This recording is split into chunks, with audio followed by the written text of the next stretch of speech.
പെരുന്നാളിൻ്റെ അന്ന് ഉച്ചയ്ക്ക് എടുത്ത് വെച്ച വീഡിയോ ആണ് കേട്ടോ. ഇടാനായിട്ട് കുറച്ച് വൈകിപ്പോയി. അപ്പോൾ ഞാനും പാറക്കുട്ടിയും കൂടെ എങ്ങോട്ടാണ് പോകുന്നതെന്ന് വെച്ചാൽ അമ്മ വിളിച്ചിട്ടുണ്ടായിരുന്നു ഉച്ചയ്ക്ക് ലഞ്ച് കഴിക്കാൻ വരാൻ പറഞ്ഞിട്ട്. അനിയത്തി മോനും വല്യമ്മയൊക്കെ വന്നിട്ടുണ്ട്. അപ്പോൾ ഞങ്ങളുടെ സൗണ്ട് കേട്ടിട്ട് ആദ്യക്കൂട്ടം നേരെ ആദ്യം കിച്ചണിലോട്ടാണ് പോയി നോക്കിയത്. എന്നിട്ട് നേരെ ഹാളിലോട്ട് വന്നേട്ടാ. ഞങ്ങളെ കണ്ടപ്പോൾ ഉള്ള സ്റ്റൈലാണ് ഈ കാണുന്നത്. എന്നിട്ട് അവളെ വിളിച്ചുകൊണ്ട് അകത്തോട്ട് പോകുന്നുണ്ട്. എന്താണ് പരിപാടി എന്ന് ചോദിച്ചാൽ വല്യമ്മ അനിയത്തി എല്ലാം കൂടെ ചേർന്നിട്ട് കുറച്ച് നെയ്ച്ചോറും മട്ടൻ കറിയൊക്കെ ഉണ്ടാക്കിയിട്ടുണ്ട്. അമ്മയുടെ ഫ്രണ്ട്സ് ഇന്നലെ കുറച്ച് ബിരിയാണി റൈസ് മട്ടനൊക്കെ കൊണ്ടുവന്ന് കൊടുത്തിട്ടുണ്ടായിരുന്നു. അമ്മ വയ്യാണ്ടിരിക്കുകയല്ലേ, അപ്പോൾ അതെല്ലാം പ്രിപ്പയർ ചെയ്ത് വെച്ചിട്ട് എനിക്കുള്ള ഫുഡും എടുത്ത് വെച്ചിട്ട് എന്നെ വിളിച്ചതാണ് കേട്ടോ. അപ്പോൾ അത് വാങ്ങാൻ വേണ്ടിയിട്ടാണ് പോയത്. ദേ അമ്മയെ കണ്ട, അമ്മ നല്ല ടയേർഡാണ്.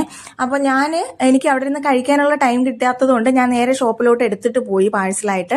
എന്നിട്ട് അവിടെ ഇരുന്നിട്ടാണ് കഴിച്ചത് കേട്ടോ. മട്ടൻ കറി ഒരു രക്ഷയില്ലാത്ത മട്ടൻ കറിയായിരുന്നു.